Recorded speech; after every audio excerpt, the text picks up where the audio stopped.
लोकाधिकार संघाच्या दिनदर्शिकेचे मान्यवरांच्या हस्ते झाले प्रकाशन।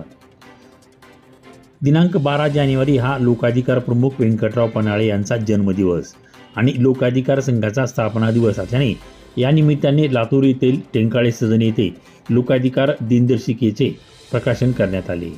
सामाजिक कार्यकर्ते व ज्येष्ठ विधिज्ञ ॲडव्होकेट मुक्तेश्वरजी वागदरे, चित्रकार अंतेशजी टेंकाळे, डॉक्टर बालाजी पेन्सलवार, उत्कृष्ट निवेदक प्राध्यापक युवराज हलकुडे, गझलकार माधवसिंग परिहार, प्रकाशप्पा वाघमारे, लोकाधिकार वार्ताचे कार्यकारी संपादक संतोष पन्हाळे यांच्या हस्ते लोकाधिकार दिनदर्शिकेचे प्रकाशन करण्यात आले।